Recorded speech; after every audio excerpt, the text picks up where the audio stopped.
So tonight we're on chapter 13 of our book, The Christmasaurus. The night before Christmas. Chapter 13. On the night before Christmas, it was A.S.H, all systems go, in the North Pole. The chocolates inside the advent calendars had almost disappeared, and all of the elves were making final festive preparations. Everyone was incredibly excited about Christmas, except for the Christmasaurus. Not only was the Christmasaurus not excited about Christmas, but he was actually wishing Christmas wouldn't come at all. He knew that on Christmas Eve, Santa would be taking something very special away from him and giving it to some spoilt little boy called William, as the Christmasaurus thought of him. Since the night he'd first laid eyes on Santa's wonderful stuffed dinosaur toy, the Christmasaurus had taken it upon himself and taken it with him wherever he went. He'd even given the cuddly dinosaur a name, Stuffy. He'd taken Stuffy to the ice skating rink and held its hand and glided it round the ice together. He'd spent hours and hours showing Stuffy his favourite Christmas movies on North Pole Cinema. He'd taken Stuffy to meet the fairies and the snowmen. He'd shown Stuffy how to roar under the northern lights. And best of all, they'd sat together watching the reindeers fly. In the Christmasaurus's mind, he'd finally found a new dinosaur friend. For the first time, he wasn't the only one. They were completely inseparable, but that was about to change. That night, the elves were manically wrapping presents, frantically loading them into the sacks and panically piling them into Santa's unbelievably enormous sleigh. The sound of frantic elves' song echoed constantly around the North Pole as they continually sang the same song over and over and over and over again, which they did on that night every year. Santa had grown sick of hearing it, and he'd gone to the trouble of making himself some very special earplugs that they were specifically designed to block out the sound of this particular elf song. Santa privately thought that these were the best things he'd ever made, as they meant that he no longer had to listen to this. It's the night before Christmas, the worst time of the year. There's far too much to do, and it fills us up with fear. It doesn't look like we'll make it, but we brought this on ourselves. So if Christmas doesn't come, you can blame the North Pole elves. It's the night before Christmas, and we're busier than before. There are toys up to our eyeballs, and our hands and feet are sore.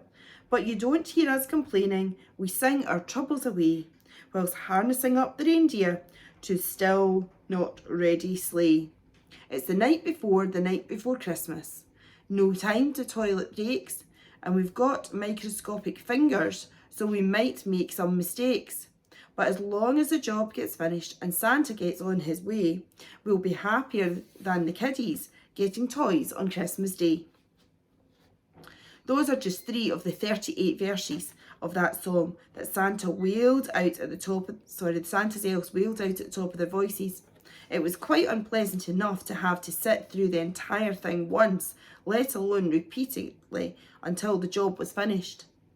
This year, the worst thing about the song was that it meant the time had finally come for the Christmasaurus to say goodbye to Stuffy.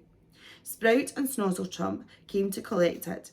He couldn't seem to find Stuffy or the Christmasaurus anywhere. They searched high and low, low and high, until eventually they found the Christmasaurus hiding with Stuffy behind a stack of hay in the flying reindeer stables.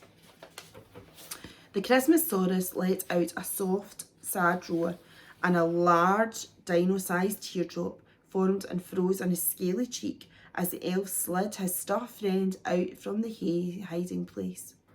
Snozzlechump felt so sorry for the Christmasaurus. He could just see how much this toy meant to him. Even though the Christmasaurus had many wonderful friends in the North Pole, none of them were dinosaurs, and Snozzlechump knew it was tough.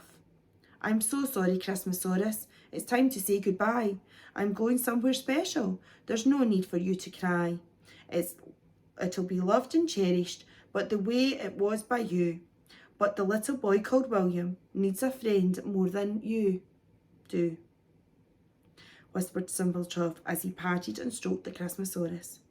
The elves gave the Christmasaurus a hug and took him back to his favourite spot by the fireside of Santa's dreaming den, when he curled up into a sad ball. They softly sang him a lullaby until he stopped crying, fell asleep, and then they quietly took Stuffy away.